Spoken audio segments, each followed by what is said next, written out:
자, 오늘은 사경회를 제가 맡은 이 기회를 잡아서 조금 실제적인 문제를 함께 나눠보려고 합니다. 실제적인 문제를, 교회의 실제적인 문제. 출애굽기 18장 후반부는 원래 진도상으로는 이번 주 주일날, 그러니까 지난주 주일날 저희가 나누어 써야 할 내용이었습니다. 그런데 이제 온 가족 예배로 이번 주에 저희가 드리게 돼서 이번 주에는 그냥 이제까지 저희가 주일에 출애굽기를 통해서 나눈 내용에 대해서 다시 한번 좀 이렇게 그 원리적인 면으로 함께 나누는 그런 시간으로 제가 삼았습니다. 네. 제 아내가 제가 그렇게 해서 본문을 이번 주에 정했다고 하니까 설교를 둘 다 어차피 쉬운 내용은 아니라서 별 상관없었을 거라고 그렇게 이야기를 했는데, 어쨌든 저는 한 번쯤은 이렇게 또 중간 점검을 하면서 정리를 하면서 넘어가는 것도 필요하다고 생각이 들어서 이번 주에는 이제 로마서 말씀을 가지고 구원에 대한 원리를 자세하게 함께 말씀을 나눴죠. 이번 주에 매일의 구원이라는 제목으로 이번 주에 말씀을 나눴습니다. 오늘 제가 읽은 이 출애굽기 18장과 사도행전 6장의 말씀도 제가 어떤 자세한 해석을 한다기보다는 전체적인 맥락에서 조금 설명을 함께 드려보려고 합니다. 보셔서 아시겠지만 어느 정도 굉장히 좀 비슷한 부분이 있죠. 두 사건이 비슷한 사건이죠. 출애굽기 18장 전반부에서는 모세의 장인 이드로가 신앙 고백을 합니다. 그렇죠? 모세의 장인 이드로가 출애굽기 18장 전반부 방금 읽은 그 앞부분에서는 모세의 장인 이드로가 신앙 고백을 하면서 이스라엘 민족의 공동체의 일원이 되게 됩니다. 모세의 장인 이드로는 이방인이었어요. 이방 제사장이었습니다. 심지어.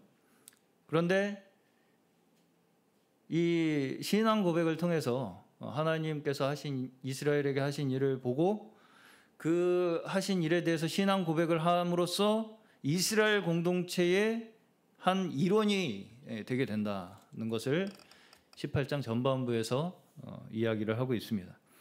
근데 이제 후반부에 오면서 곧바로 어떤 일이 일어나냐면 이드로의 이 조언으로 이드로가 조언을 함으로써 모세가 이스라엘 공동체에 제도를 세우는 일을 하게 됩니다. 이드로의 조언으로 모세가 이스라엘 공동체에 제도를 세우는 일이 여기에 일어나요. 자, 사도행전 6장에서 보시면 사도행전 6장은 어떤 일을 이야기하고 있냐면 여기 보시면 헬라파 그리스도인들과 유대파 그리스도인들의 이 과부를 구제하는 일 때문에 서로 분쟁이 생깁니다. 헬라파 그리스도인들에 있는 과부들과 유대파 그리스도인들에게 있는 과부들을 이제 우리가 이 교회가 구제를 하는 일을 하고 있었는데 한쪽에 치우친 거예요. 이 구제가. 그러다 보니까 서로 분쟁이 발생한 겁니다. 헬라파와 유대파 그리스도인들 사이에 분쟁이 생긴 거예요. 왜 우리는 이렇게 소홀하게 하냐? 그래서 이 일을 해결하기 위해서 사도들이 7 집사를 세우는 이야기가 사도행전 6장의 1절부터 6절까지의 이야기입니다. 자, 여기서 공통적으로 우리가 이제 볼 수 있는 한 가지 순서가 있습니다. 순서가 있어요. 이 일이 어떻게 해서 일어나고 있는가 하는 공통적인 순서가 있습니다. 이 순서가 뭐냐면 출애굽기 18장은요. 17장에서 어떤 일이 있습니까? 출애굽기 18장은 17장에서의 아말렉 전투에서의 그들이 거둔 승리가 있고 나서의 일이 18장입니다. 자, 다시 출애굽기 18장의 이 사건은요. 17장 출애굽기 17장에서 아말렉 전투에서 그들이 처음 이제 전쟁을 해서 승리를 거두잖아요. 이스라엘 민족이 그 승리 이후에 바로 이어지는 사건이 출애굽기 18장입니다. 자, 그러면 사도행전 6장은요. 사도행전 6장은 4장에서 오순절 성령 강림 사건을 겪은 이 교회가 이제는 서로 내 것을 내 것이라고 하지 않는다. 유무상통. 서로 물건을 통용하면서 공동생활을 하기 시작하는 일이 이 4장에서 있는 이 이후에 발생한 사건이 사도행전 6장의 사건입니다. 자, 여기서 우리가 먼저 한 가지 알 수 있는 게 무엇이냐면요. 마음이 좋다고 일도 잘 되는 건 아니다. 그겁니다.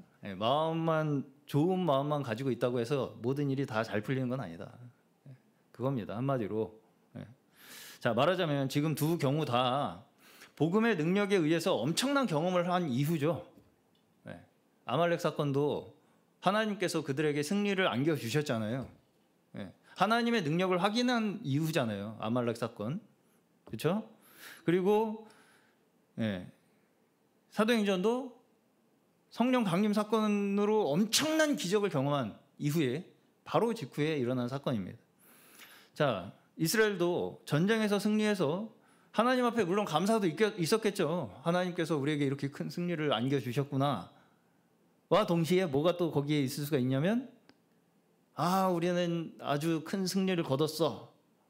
이런 큰 경험을 우리가 했어. 라고 하는 어떤 이러한 영적인 자신감도 이제 붙어 있을 시기가 바로 이 시기입니다. 뭔가 아주 큰 일을 해낸 것 같은 그런.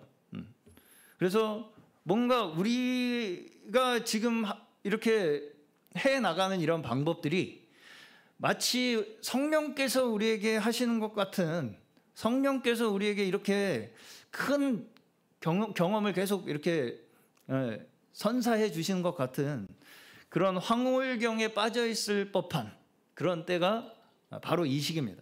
뭔가 큰 엄청난 경험을 한 이후에.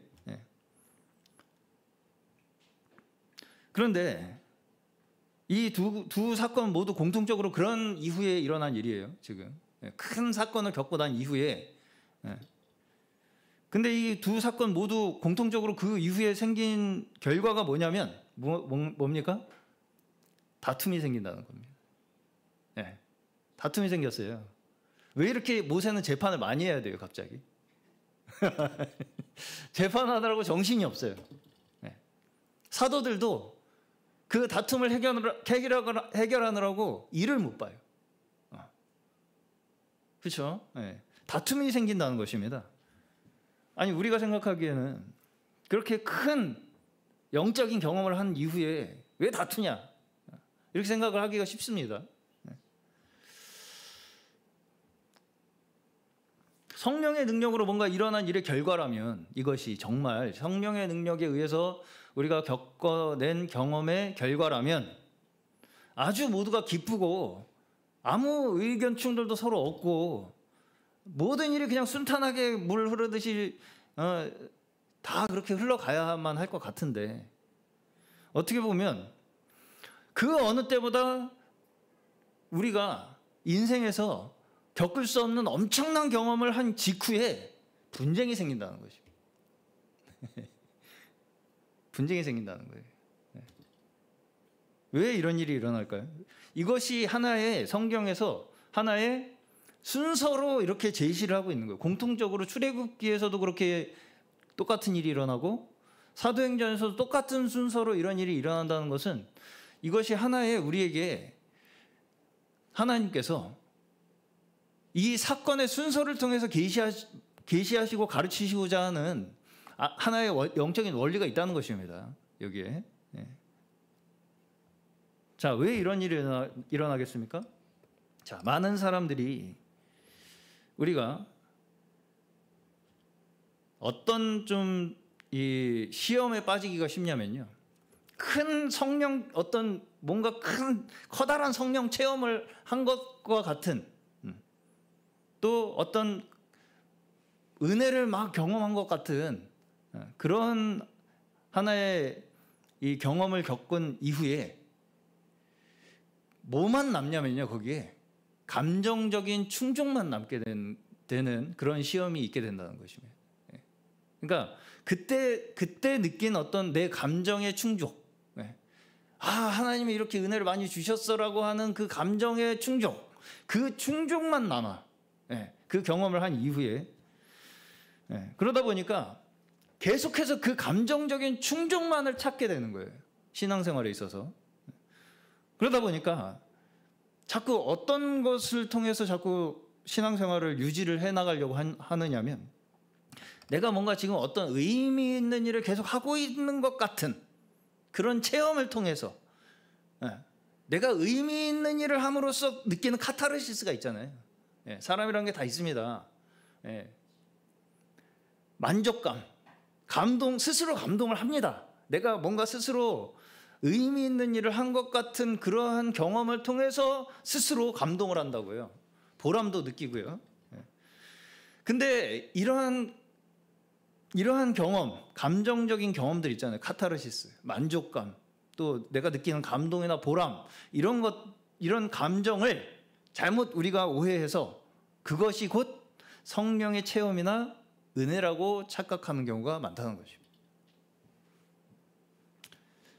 그런 우리가 느끼는 카타르시스, 만족감, 감동, 이런 것들이 곧 성령의 체험이나 그것이 곧 은혜가 되어서는 그것이 결코 지속 가능하지가 않습니다. 이런 식의 신앙은요, 잘못하면 자기 중심적인 의가 될 위험성이 아주 높습니다. 내 행위에 의해서 내가 느끼는 거잖아요. 내가 어떤 하나의 행위를 하는 것을 통해서 내가 느끼는 내 의, 이걸 자꾸 확인하고 싶어서 하는 어떤 그러한 신앙생활은 잘못하면 굉장히 자기중심적인 신앙생활이 될 위험성이 크다는 것입니다. 자, 그럼 어떻게까지 될 수가 있냐면, 말하자면 설교를 듣고 말씀을 통해서 내가 이 말씀을 통해서 얻는 어떤 내 이 복음의 의미를 오히려 약간 부차적인 걸로 생각하게 되고요. 이미 난 다 아니까. 그러니까 복음의 의미, 내가 이 설교를 통해서 말씀에 의해 뭔가 내가 복음의 어떤 의미를 깨달아야 하는 어떤 그러한 일들은 부차적이 되게 되고, 자꾸 외적인 활동이나 교회의 어떤 봉사나 구제나 이러한 일들을 자꾸 앞세우게 되기가 너무 쉽다는 것입니다. 왜냐하면 말씀으로는 이런 감동이 잘 안 일어나요. 내가 뭘 해야 일어난단 말입니다. 이런 감정이, 충족감이, 만족감이. 자, 물론 제가 이러한 어떤 외적인 활동, 봉사, 구제 이런 것들이 필요 없다는 얘기가 아닙니다. 다 필요한 일들이에요. 그럼에도 불구하고 어디까지나 이러한 활동들은 복음에 의해서 나타나는 결과들이 되는 것이지, 결과로 나타나는 것들이지 그 활동 자체가 목적이 아니라는 것입니다. 그 활동 자체가 우리의 목적이 아니에요.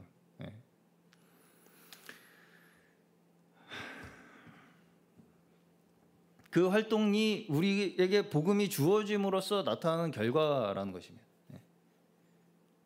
출애굽기 18장에서도 보시면 이방인 제사장이었던 이드로의 조언에 의해서 이스라엘의 제도가 처음으로 세워지죠.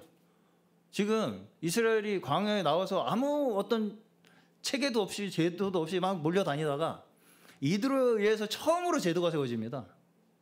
하나님의 율법이나 뭐 이 이후에 보시면은 이제 뭐예요? 레위기, 민수기 이런 데로 가면서 이제 제도가 점점 체계화가 되긴 하지만 그 이전에 벌써 이드로의 조언에 의해서 제도가 세워지는 걸 볼 수가 있습니다. 자, 우리가 생각하기에는 성령께서 인도하시는 일이라면 성령께서 만약에 이게 정말 인도하신 일이라면, 모세가 하나님의 진짜 성령의 능력을 받은 하나님의 종이라면 혼자서 다 해결해도 팔팔하게 살아있어야 되지 않겠습니까? 왜 지칩니까? 하나님의 종이. 성령의 능력을 다 이겨내야지.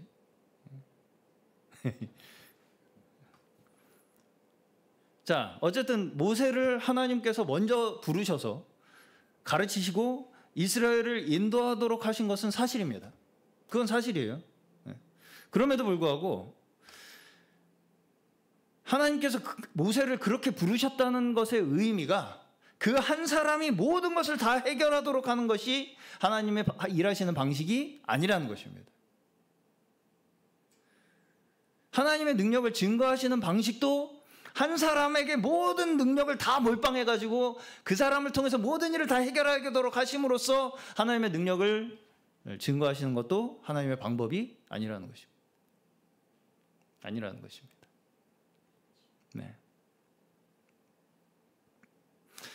자, 오히려 지금 출애굽기나 사도행전에서의 문제 해결 방법은 굉장히 일반적이고 보편적이고 상식적입니다. 그렇죠? 하나님의 능력으로 막 혼자서 다 막 초인적인 체력을 가지고 혼자서 다 해결해 막. 그거는 비상식적인 일이잖아요. 우리의 일반적인 생각에서. 그러니까 이드로가 너 그러다가 오래 못 간다. 오래 못 간다. 나눠라 네 일을. 그게 더 보편적이고 상식적인 방법이잖아요.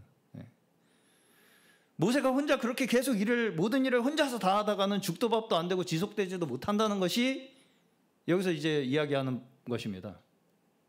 그렇죠? 네. 사도행전에서도 사도들이 구제와 말씀을 어떻게 해요? 분리하죠. 사도행전에서 보시면 사도들이 구제하는 일과 말씀을 분리해요. 우리가 구제하는 일만 이렇게 신경 쓰다가는 말씀도 안 되고 구제도 안 되고 이도저도 죽도 밥도 안 되겠다. 그래서 구제하는 일을 하는 사람을 따로 맡기고 우리는 말씀과 기도에 전무해야겠다.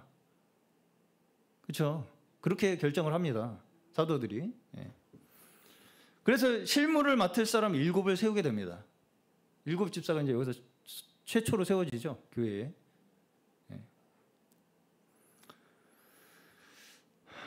자, 여기서 이제 한 가지 우리가 오해하지 않으셔야 할 것은 봉사, 구제 이런 실제적인 일이 중요하지 않다는 것이 아닙니다. 중요하지 않다는 말이 아니에요. 그럼에도 불구하고 이것이 말씀에 의해서 중심이 잡혀 있지 않으면 결코 그 일이 지속 가능하지 않다는 것입니다. 수명이 짧다는 것입니다. 그 일의 수명이 계속 지속될 수가 없다는 거예요. 결코 말씀에 의해서 그 중심이 계속해서 잡혀 있지 않으면 그냥 말하자면 그 활동 자체에서 얻는 만족감, 봉사단체가 아니죠. 봉사단체에서도 많이 합니다. 그런 일들은. 자, 이것은 하나의 역할의 문제입니다. 역할의 문제. 어떤 역할을 우리가 맡았느냐의 문제예요. 자, 이런 얘기 저는 이제 많이 들어봤는데, 너는 뭔데 맨날 거기서 가르치냐? 나는 언제까지 봉사만 하라는 소리냐? 특히 지식적 단체에서 배우신 분들이 주로 이런 불만상을 많이 가지고 계십니다. 나는 언제 너만 가르치냐 맨날. 나는 맨날 그러면 듣고 봉사만 하라는 얘기냐. 자, 왜 이런 불만이 생기냐면 제가 오늘 정말 현실적이고 실질적인 얘기를 해드리겠습니다. 왜 이런 불만이 생기냐면 신앙생활과 현실이 분리되어 있기 때문입니다. 내가 교회에서 뭐 말 한마디라도 하는 게 신앙생활이라고 생각하기 때문이에요. 내가 신앙생활을 하는 증거가 내가 교회에서 뭐라도 말 한마디라도 해야 내가 신앙생활을 하는 것처럼 내가 느끼기 때문이라는 것이죠. 거기에서 얻는 내 감정적 충족감. 그것이 신앙생활이라고 생각하는, 그게 성령의 감동이고 은혜고 뭔가 이런 성령의 체험이라고 생각하는 것입니다. 내가 뭔가를 하면서 말을 함으로써 얻는 어떤 감정적인 경험들. 자, 제가 제 개인적인 신앙생활을 위해서 제가 여기서 이렇게 떠들고 있다고 생각을 하신다면 엄청난 큰 오해와 착각을 하고 계시는 것입니다. 제가 제 신앙생활, 제 개인의 신앙의 어떤 충족감을 위해서 여기서 제가 떠들고 있다고 생각을 하신다면 정말 엄청난 오해와 착각을 하시는 거예요. 자, 우리가 받은 복음은요, 받은 즉시 밖으로 뻗쳐져 나가는 것입니다. 그게 성령의 이 생명의 본성이에요. 받은 복음은 받은 즉시 밖으로 뻗쳐져 나가는 것입니다. 내 안에 머물러 있는 것이 아니고요. 자, 제가 말씀을 맡은 자로 부르심을 받은 것도 하나님께서 저에게 주신 은사에 의해서 제가 부르심을 받은 것이지, 제가 스스로 목사가 되고 싶다든지, 말로 먹고 살고 싶다든지, 저는 말로 먹고 살 생각, 그런 말하자면은 재주 자체가 저는 스스로도 별로 없는 사람이라고 생각하기 때문에 다른 사람들 가르치는 재미로 제가 여기 있는 것이라면 제 역할의 수명도 길지 못할 것입니다. 전 그렇게 확신합니다. 제가 그런 사람이라면 제 역할에 대한 수명도 길지 못할 거예요. 제가 뭔가 그런 어떤 내 개인의 어떤 의도와 욕구와 뭔가 이런 만족감을 위해서 제가 이 자리에 서서 이런 역할을 하고 있는 것이라면 절대로 살아계신 하나님께서는 그대로 그냥 내버려 두시지 않으실 거라고 저는 생각합니다. 자, 제가 이거 하나는 확실하게 말씀드릴 수 있습니다. 저는 말하는 것보다 손으로 하는 걸 더 좋아하는 사람입니다. 말하는 걸 그렇게 그다지 많이 즐기진 않아요. 사실 저는 몇 주 전에 200만 원짜리 차 산 거 아시죠? 그래가지고 블랙박스하고 후방 감지기하고 내비게이션 이런 거를 해외 직구로 하면 몇만 원이면 삽니다. 그걸 다 샀어요. 제가 해외 직구로 다 제가 직접 다 설치하고 차에다가. 그리고 오늘은 썬팅이 자꾸 벗겨져서 제가 칼로 다 긁어냈습니다. 한 2시간 동안. 그 떼양볕에서. 근데 저는 그렇게 아무 생각 없이 그런 일을 할 때가 가장 정신 집중이 잘 돼요.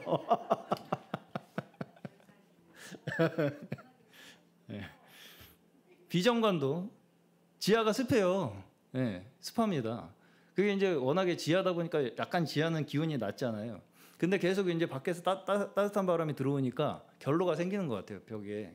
그러니까 이 벽 주변으로 이렇게 물이 또 고이더라고요, 관리를 안 하면. 결로가 이제 생겨서 흐르니까 바닥으로. 그래서 저는 그것도 하루에 서너 번 내려가서 제습기도 확인하고 환풍기도 돌리고 그런 일을 이제 합니다. 왜 그렇게 하겠습니까, 제가?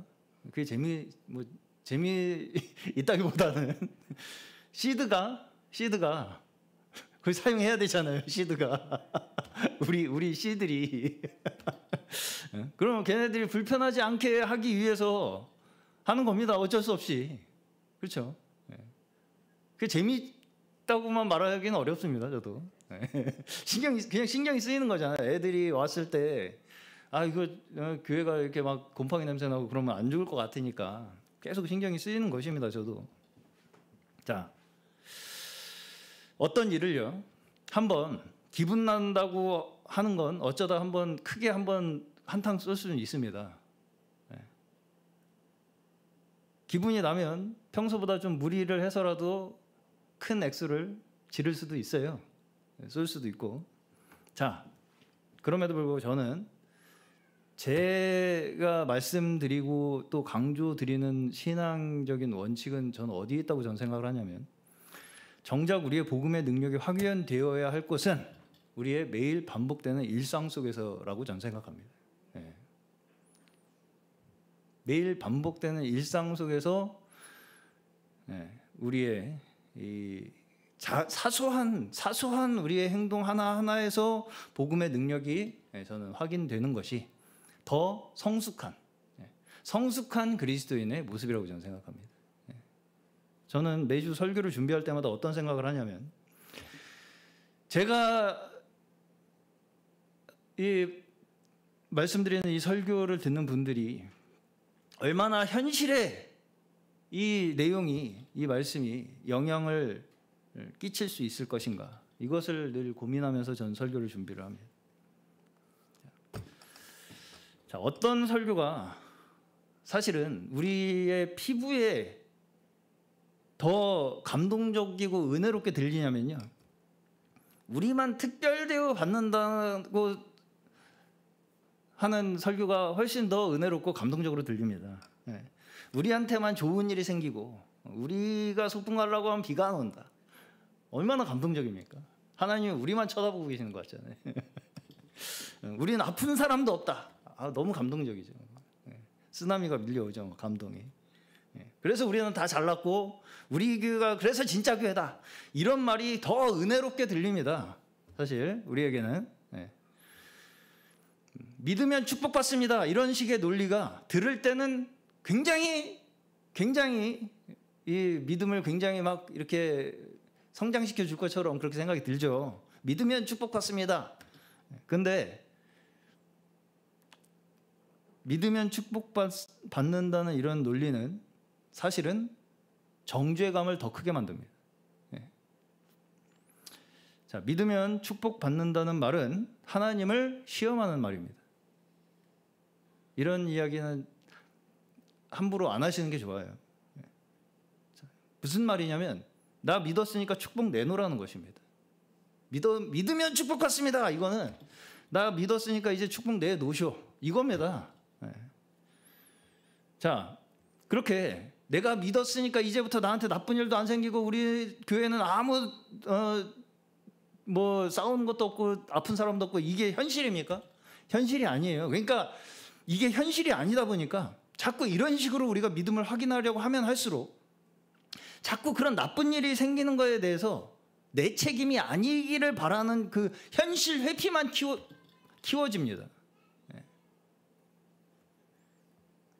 자, 그러면 뭐가 현실에 대한 믿음입니까? 우리가 믿어야 할 진짜 현실에 대한 믿음이 뭐예요?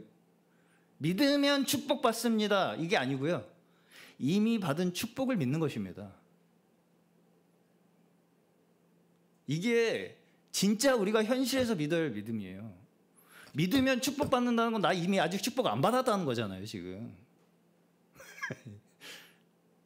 우리의 믿음은요, 이미 하나님께서 우리에게 주신 축복을 믿는 것입니다.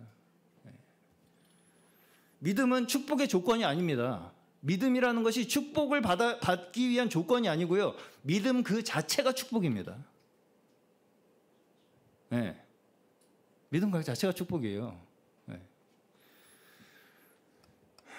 믿어서 구원받는 게 아니고요, 우리에게 믿음을 주셔서 우리가 구원받은 거예요.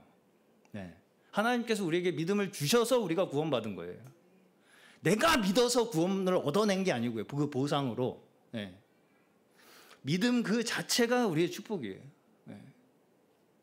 그래서 믿음을 우리에게 선물로 주신 것입니다. 자, 오늘 본문에서 제가 한 가지 원리를 더 말씀드리고 마치겠습니다. 오늘 본문에서 한 가지 원리가 더 있다면 뭐가 있냐면, 우리의 믿음이 분리해서 시작해서 보편으로 나아간다는 것입니다. 자, 출애굽기에서도 보시면 먼저 분리가 먼저 일어나죠. 어디에서 어디로 분리해요? 애굽에서 분리가 먼저 일어납니다. 그렇죠? 애굽에서부터의 분리. 애굽에서부터의 이스라엘이 광야로 분리되는 일이 먼저 일어나죠. 자, 사도행전에서도 성령 강림 사건으로 사람들이 깜짝 놀랄 만한 경험을 하게 됩니다. 그렇죠? 그러니까 평소에 우리가 일상적으로 하지 못하는 경험을 먼저 하게 돼요. 그런데 그 이후로 즉시 그들이 처하는 현실은 그들이 실제로 살아가야 할 현실적인 그 보편적 원리로 그들의 삶은 다시 돌아간다는 거예요. 자, 다시 말해서 성령의 역사라는 것이 어떤 우리가 일상에서 경험하지 못하는 특수한 초월적인 방법에 있는 것이 아니라는 거예요. 성령의 역사라는 것이 항상 뭔가 나한테만 뭔가 특별한 좋은 일이 생기고 우리한테만 뭔가 막 엄청난 뭔가 막 이 세상에 없는 막 그런 일이 맨날 나한테만 생기고 우리한테만 생겨서 그렇게 해서 성령께서 역사하시는 것이 아니라는 것입니다. 그 경험을 한 직후로 계속해서 우리는 현실의 보편적 원리로 다시 돌아가요. 우리의 인생이, 삶이, 현실이요.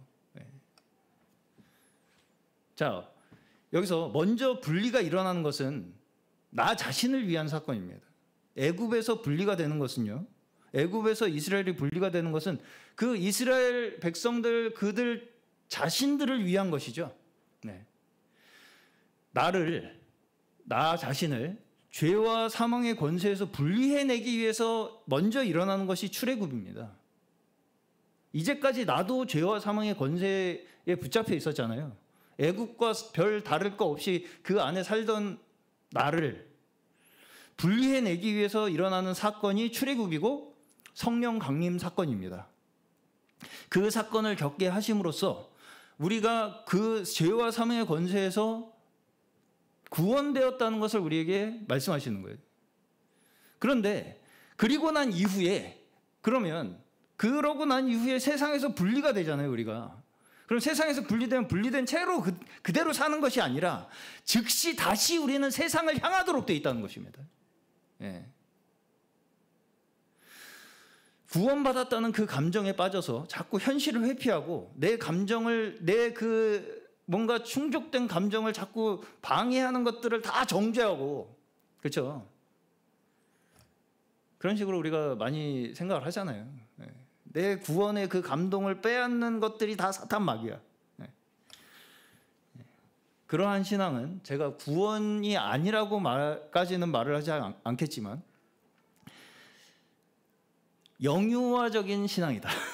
이렇게 말씀드리겠습니다. 영유아에 머물러 있겠다는 것입니다. 계속.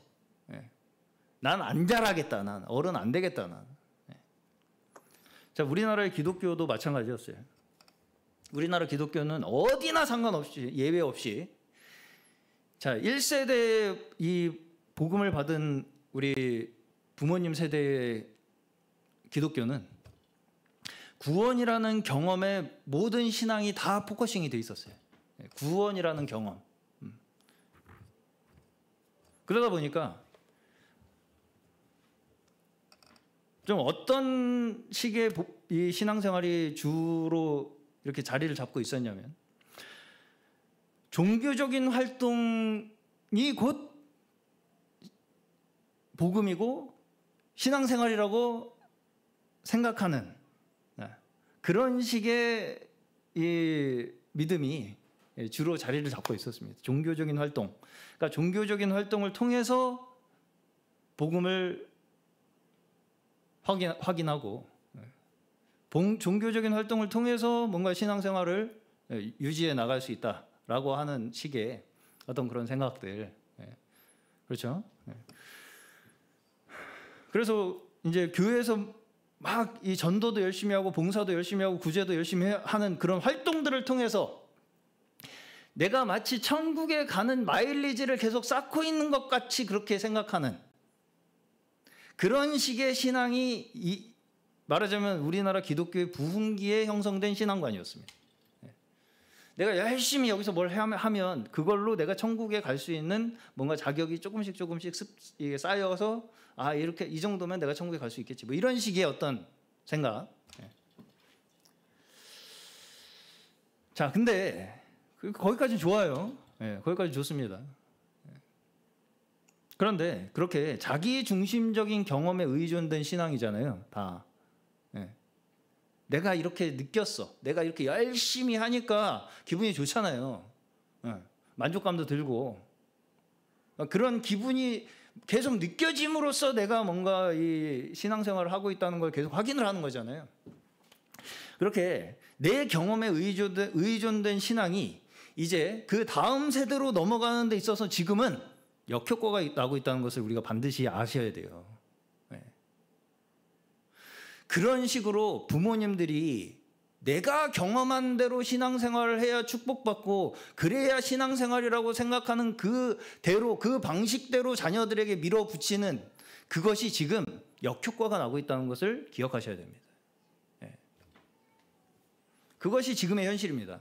지금 40, 50대 이하 기독교 인구가 엄청나게 절벽으로 가파르게 내리꽂고 있습니다. 그걸 아무렇지도 않게 여기시면 안 되겠죠. 네. 안 되겠죠. 네. 자, 광야의 이스라엘 백성도 결국 출애굽을 직접 경험한 1세대는 가나안에 들어갑니까? 못 들어갑니까? 못 들어가죠. 자, 다시 출애굽을 직접 경험한 1세대는 가나안에 못 들어가고 광야에서 죽습니다. 그렇죠? 네. 그리고 출애굽을 경험하지 못한 2세대가 가나안으로 들어갑니다. 이거 굉장히 시사하는 바가 큽니다. 네. 그 기적, 우리를 구원한 그 기적을 경험한 1세대는 정작 가나안에 못 들어가고요. 그 기적을 간접적으로 말씀으로 들은 2세대가 가나안으로 들어가요.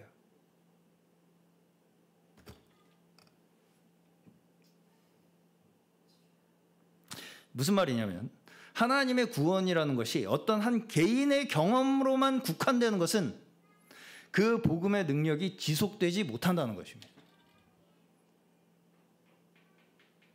하나님의 구원이라는 것이 어떤 특정한 사건, 어떤 특정한 한 사람의 경험으로만 국한되는 것은 복음의 능력이 결코 지속되지 못한다는 거예요.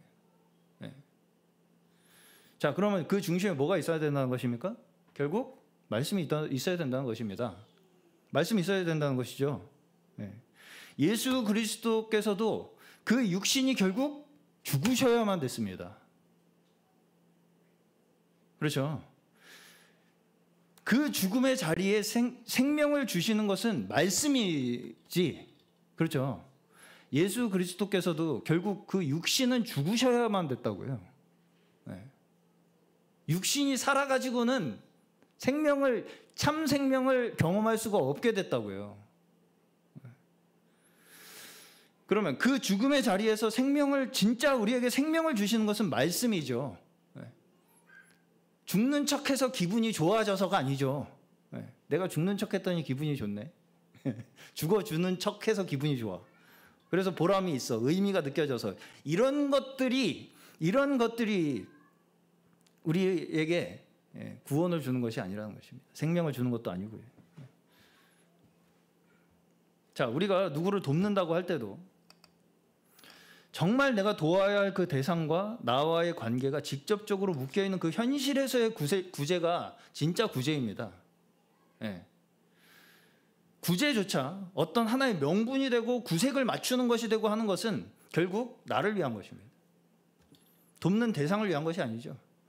사도행전 5장에 아나니아와 삽비라가 헌금을 하다 죽지 않습니까? 헌금을 하다 죽죠. 네. 액수가 적어서입니까? 헌금의 액수가 적어서요. 집 팔았습니다. 그 사람들도. 헌금을 안 해서는 더더욱이나 아니죠. 네. 결국은 그 물질을 드리는 목적이 그들도 나를 향해 있기 때문입니다. 자기 만족이에요. 네. 어쨌든 하면 됐잖아. 다른 사람 하는 만큼 나도 했으니까 나도 그 정도의 어떤 그 뭔가 이 만족감과 충족감과 다른 사람과 비슷한 어떤 그 인정을 받고자 하는 그것이 결국 그들의 재물이 받아들여지지 않은 이유이고요. 목숨까지도 잃게 된 이유가 되는 것입니다. 출애굽기 18장과 사도행전 6장에서는 공통적으로 제도가 세워집니다. 그런데 그 제도가 세워지는 과정에 어떤 하나님의 계시가 있었다거나 막 기적이 일어났다거나 이런 것이 나와 있지 않습니다. 그런 것으로 이 제도가 세워지지 않아요. 아주 일상적이고 상식적이고 평범한 방법으로 세워집니다. 특별함만을 추구하는 신앙은 지속되지 못합니다. 제가 딱 한마디로 그냥 말씀을 드리겠습니다. 특별함만을 추구하는 신앙은 지속되지 못해요. 절대로. 여기에서만 느끼는 특별함, 이런 것만 쫓는 신앙 있죠. 여기에서만 뭔가 느낄 수 있는 그런 특별한 느낌 막 이런 거. 누군가를 통해서만 느끼는 그런 특별한 어떤 그 은혜, 누구를 만나야만 느끼는 그런 특별한 어떤 그런 것들, 이러한 신앙은 절대로 결단코 지속되지 못한다는 것을 오늘 출애굽기와 사도행전에서 우리에게 하나님께서 계시하고 계시는 것입니다. 결국 복음의 능력은 우리의 현실에서 나타나는 거예요. 그것이 성숙한 그리스도인의 증거입니다. 그걸 에베소서 6장에서 말씀하시는 거예요. 에베소서 6장에 보시면 첫째로 남편과 아내, 부모와 자녀, 사회에서의 상하 관계, 이런 관계 속에서 복음의 능력이 나타나도록 하는 것이 우리를 통해 하나님께서 나타내시는 성령의 열매라고 말씀하십니다. 자, 저희도 교회 내에 많지는 않지만 여러 제도들이 있습니다. 운영위원회도 있고 각 전도회들도 있고 교육부서도 있고요. 성령의 능력을 의지해야지 무슨 운영위원회냐. 성령께서 인도하시는 것이 무슨 전도회냐, 무슨 교육부서냐, 이런 식으로 생각하신다면 아직도 영유아기에 있으시다. 그렇게 생각하시면 됩니다. 아직도 영유아기의 신앙에 머물러 계시다. 그렇죠? 천부장, 백부장 세우잖아요. 출애굽기에서도. 사도행전에서도 7 집사 세우잖아요. 이런 제도들이 실제적으로 우리의 현실에서, 우리의 현실 속에서 우리의 신앙을 이렇게 지탱해주는 하나의 하나님께서 우리에게 두신 원리들이라는 것입니다. 지금 우리 교회에 있는 제도들도 실제적으로 아주 작은 어린아이들의 미래까지도 다 붙들고 있는 것입니다. 일의 주원이, 또 상윤이, 이런 아이들까지도 운영위원회와 무관하다고 생각하십니까? 우리가 각자 맡은 그 부서에 내가 맡은 그 역할과 전혀 무관하다고 생각하세요? 나 하나가 빠짐으로 해서 그 아이들의 미래가 흔들릴 수가 있어요. 그렇게 생각 안 하십니까? 아주 사실은 절박한 상황입니다. 우리 한 사람 한 사람에 놓여 있는 그 자리가 그렇게 만만하지 않습니다.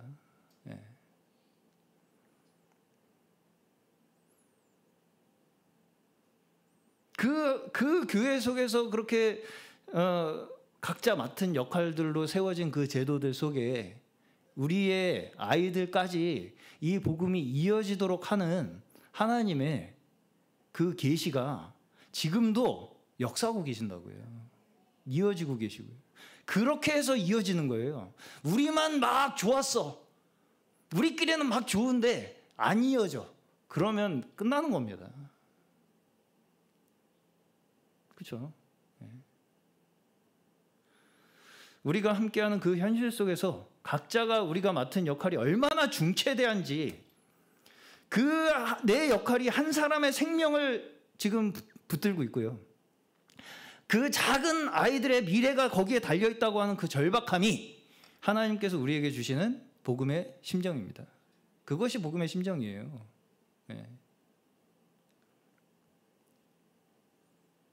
쟤 뭐 어떻게 되든 뭐 내가 뭐 알 바 아니야. 그건 복음의 심정이 아니겠죠. 자, 오늘 저희 모두에게 정말 참된 우리에게 교회의 소중함을 일깨워 주시고, 모든 성도들이 말씀 앞에 나오기를 기뻐하기를 간절히 축원합니다. 지금 나에게 주어진 그 역할이 하나님께서 우리 가운데 생명을 이어가기 위해서 우리를 부르신 그 자리라는 것을 우리가 늘 기억하시면서 그 가운데서 우리가 누리는 영생의 축복을 우리가 함께 누리며 살아가시기를 주의 이름으로 축원합니다.